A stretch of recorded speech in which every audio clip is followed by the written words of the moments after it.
처음에 마가가 시작하는 오프닝 멘트가 뭐냐면 하나님의 아들 예수 그리스도의 복음의 시작이라 이렇게 나오거든요.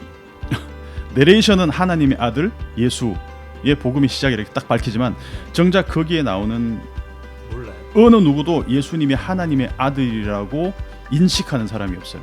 근데 마지막에 예수님 십자가에서 죽으신 직후에 한 사람이 그 로마 군인, 예수님 사형을 집행했던 로마 군인 중에 한 사람이 딱 한마디 해요. 그 사람만이 유일하게 그 얘기를 해요.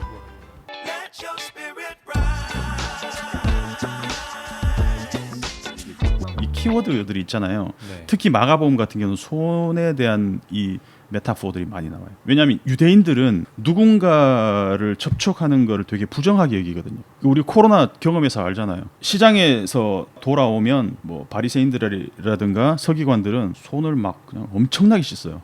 손만 씻는 게 아니에요. 그릇 씻고 스댕 그릇 다 씻어요. 이게 보면 마가복음 7장에 그 얘기가 나와요. 부정한 것과 접촉하면 나도 부정해진다. 근데 예수님은 의도적으로 막 이 부정한 그런 짓들을 예수님 막 하시는 거야. 병자들 손을 얹고. 마가복음 7장에 이 유대인들은 시장에서 돌아와서도 물을 뿌리지 않고서는 먹지 않는다. 장과 주바늘과 녹그릇을 씻는다.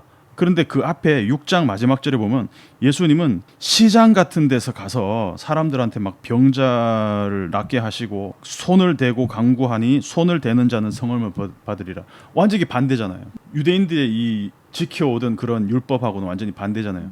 근데 앞에 이 7장에서 그렇게 유대인들이 철저하게 정결법을 지키면서 6장하고 8장에 무슨 얘기가 나오냐 하면은 네.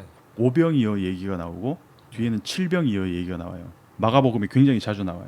가운데 있는 이 7장에 나오는 정결법을 그냥 무력화시키고 있는 거예요. 손을 대서 정결한 사람이 부정하게 되는 게 아니라 예수님이 손을 닿음으로 인해서 부정하던 사람들도 정결하게 되는, 이게 어떤 이 바이러스의 효과를 뒤집어 버리는 거죠.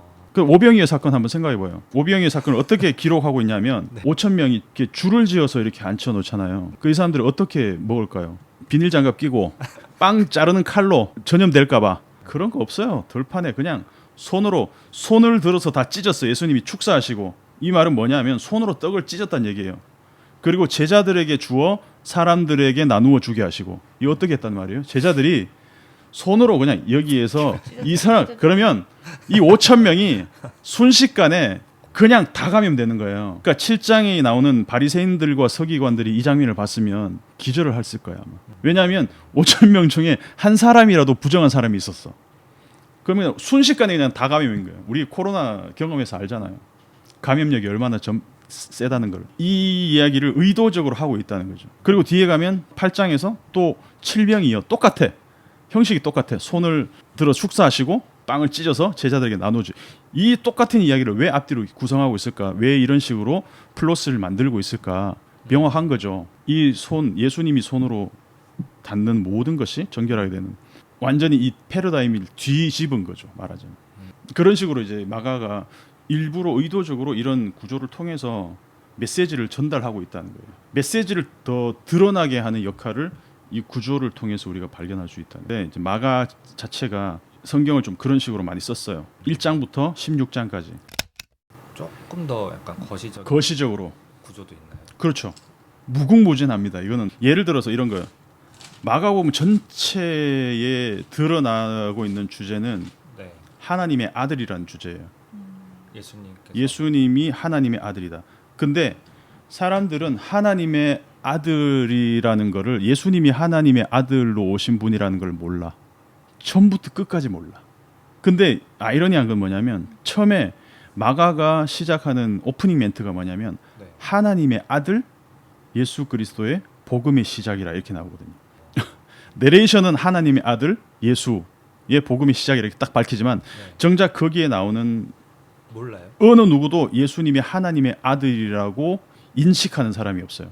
근데 마지막에 예수님 십자가에서 죽으신 직후에 한 사람이, 그 로마 군인, 예수님 사형을 집행했던 로마 군인 중에 한 사람이 딱 한마디 해요.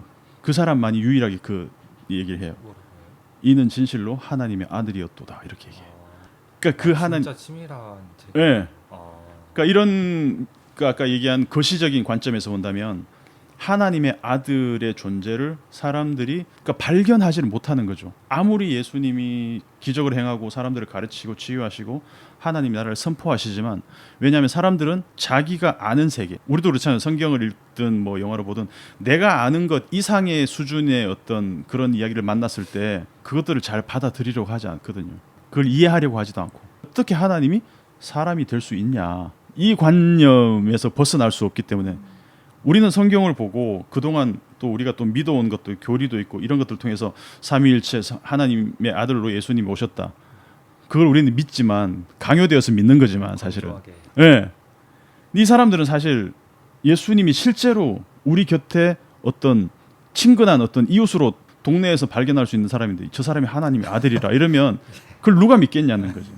기독교란 틀 안에서 이해하니까 하나님의 아들로 인식하는 거지. 그러니까 마가가 하나님의 아들 예수 그리스도의 복음 우리는 의심 없이 그냥 예수를 믿는 사람들이라면 받아들이지만 이 당시 사람들은 받아들일 수 없었다는 거죠. 그러니까 내가 아는 세계를 벗어나는 어떤 완전히 새로운 차원의 세계가 딱 들어오면 이해 못해요. 인터스텔라 같은 영화 보면 정말 시 공간을 이렇게 초월하는 이야기들이잖아요. 네. 이해를 못하는 거죠. 그 세계 블랙홀, 뭐 웜홀 이런 얘기들이 확 다가오지 않는 거죠. 근데 그 세계를 맛을 보고 그 세계에 들어간 사람들은 와 탄성을 저지르는 거죠. 그 세계를 발견할 때마다 미시적으로 봐도 발견할 수 있는 메시지가 있고 거시적으로 봤을 때 우리가 조금 더 높은 차원에서 조금 더 멀리서 봤을 때 발견할 수 있는 거. 그리고 더 거시적으로 본다면 구약에서의 예언들이 어떤 식으로 신약에서 예언이 성취가 되고 있는가 이런 것도 발견하면 정말 재밌는 내용들이 많이 있어요. 잘못 발견하는. 어? 제가 보다가 잘못 발견하는. 그래 이제 결론이 이상하게 난다. 아, 자의적으로 내가 믿고 싶은 어떤 대로 성경을 이렇게 끌어오는 게 아니라 성경이 계속 지향하고 그러니까 가리키고 있는 방향을 우리가 가다 보면 이게 사실 그렇게 잘못될 방향으로 나갈 수는 없어요.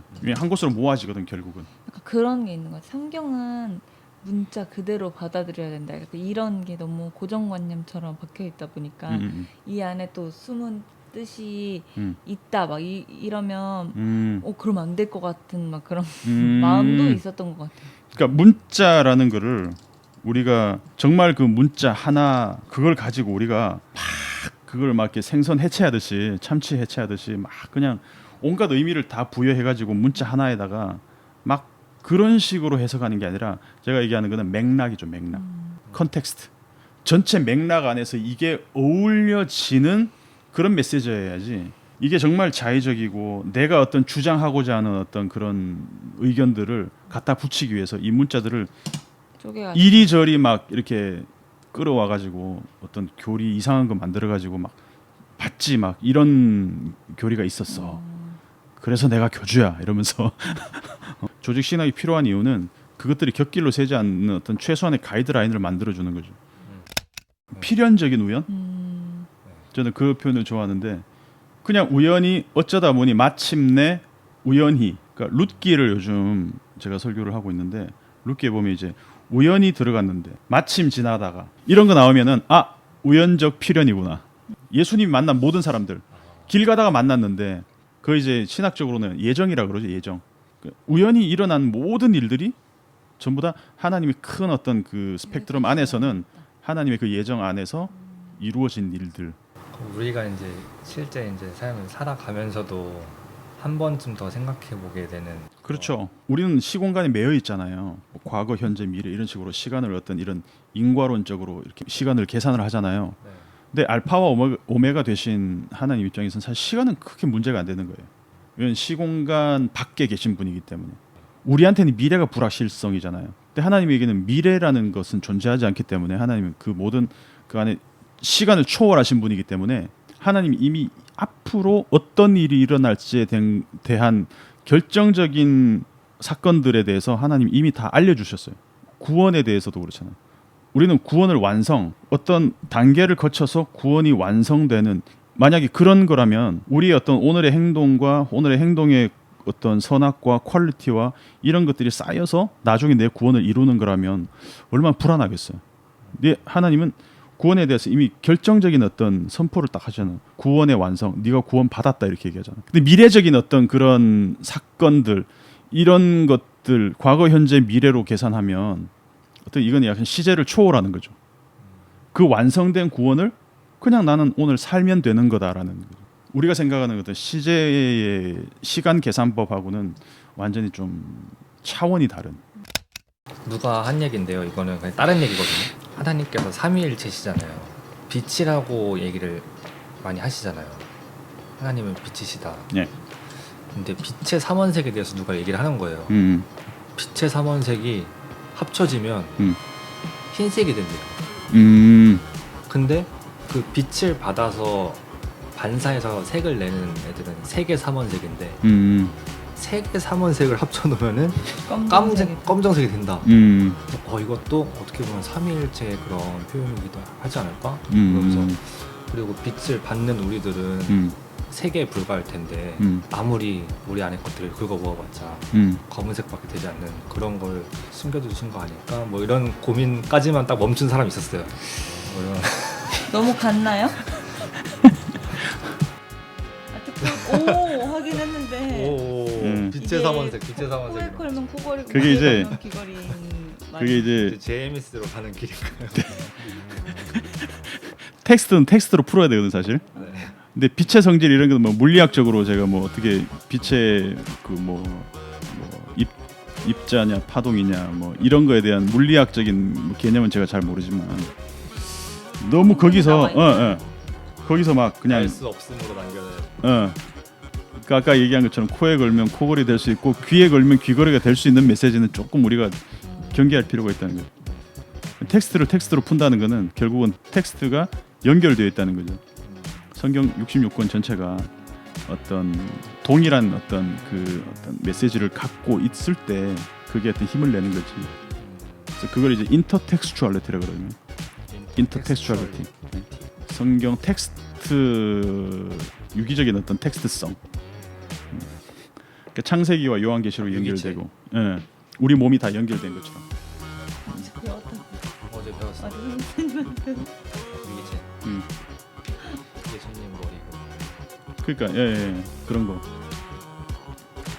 그러니까 유기적으로 성경을 읽게 되면 그러니까 파편적으로 읽더라도 그 안에서 이제 성경 전체의 메시지와 이렇게 동떨어진 이야기를 하지 않게 된다는 거죠.